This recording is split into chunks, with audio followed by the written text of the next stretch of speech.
Hello, I'm James Quandt.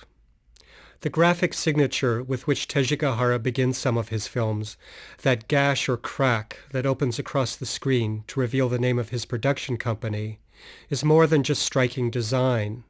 Its fissure seems to represent the central theme of his collaborations with novelist and screenwriter Kobo Abe, the sundered or divided self. In Pitfall, the division is literal. Characters are separated from themselves by death, become watchful ghosts. In Face of Another, Okayama is alienated from his former being, first by an accident, then by a new identity he forges with a mask. In The Woman in the Dunes, this theme of identity is posed more ambiguously. The central character is not the woman of the title, but a nameless man. Nameless, that is, until the very end of the film.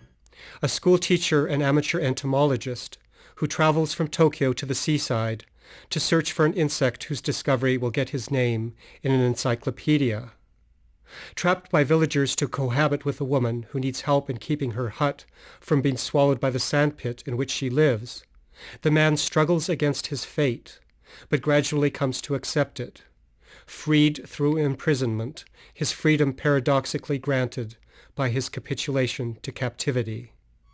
He's thus sundered from his former self, the man of science and rationality, the urban man, the man whose existence was defined by documents and certificates, which he enumerates in one of the film's most telling monologues.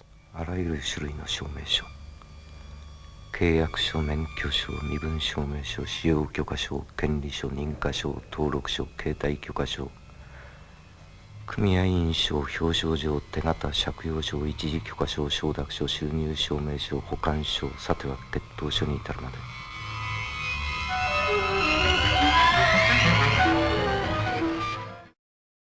We're told with scientific certainty at the outset of Kobo Abe's novel, to which Teshigahara's film is extremely faithful, that, quote, "It is far from accidental that entomologists frequently have an acute desire for acquisitions, and that they are frequently reclusive, kleptomaniac, homosexual.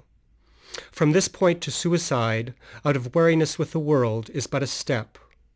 Suicide, very much in common discourse at the time of the writing and filming of Woman in the Dunes, thanks to the influence of French existentialism, and particularly of Albert Camus' essay, The Myth of Sisyphus, hardly seems a consideration or option for the teacher in the novel.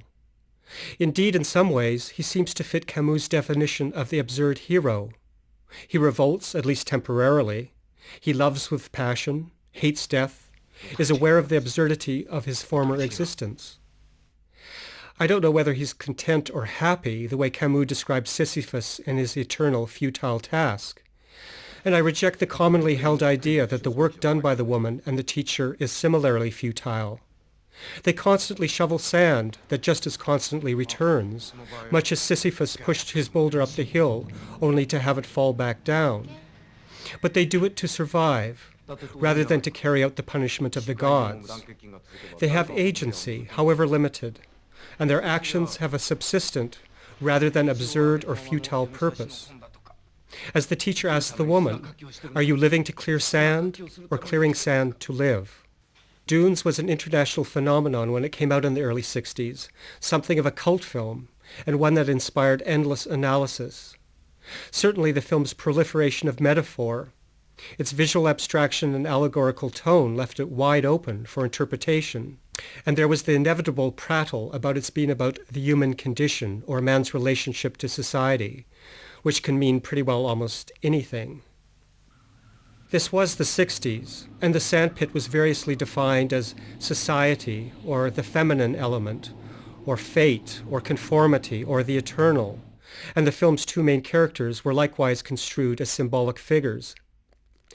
I do think there's a thematic schema to the film, which I'll return to later, but not as baldly stated as these early commentators seem to suggest. More complex is the theory that the man develops an obligation, known in Japanese as giri, to the woman, and through it becomes reconciled to his wider obligation to the villagers and to the world. This certainly jibes with Teshigahara's own contention that the scene with the masked villagers is not negative, but a sign of the teachers happily being incorporated into their society.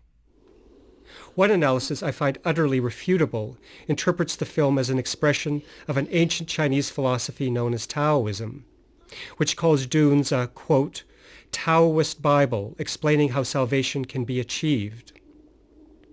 Never mind that this commentary refers to the baby growing in the lonely widow as evidence of Tao. On the contrary, the pregnancy, as we learn in the novel, ectopic, so may cause the woman's death and at the very least a great deal of suffering. But the very idea of salvation of any sort, Taoist, Christian, or otherwise, seems to me so profoundly alien to Abe's and Teshigahara's shared vision that this interpretation can't be countenanced.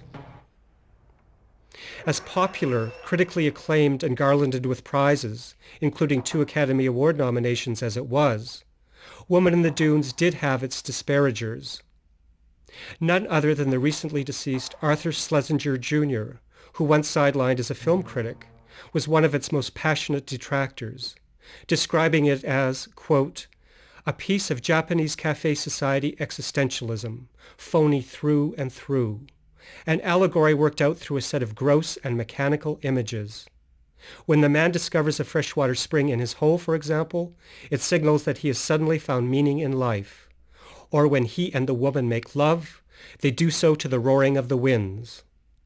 Schlesinger goes on to call Dunes a, quote, faux primitive film, in which knowing people condescend to the simple aborigines and use them to score points against the civilization which they would never think of abandoning themselves.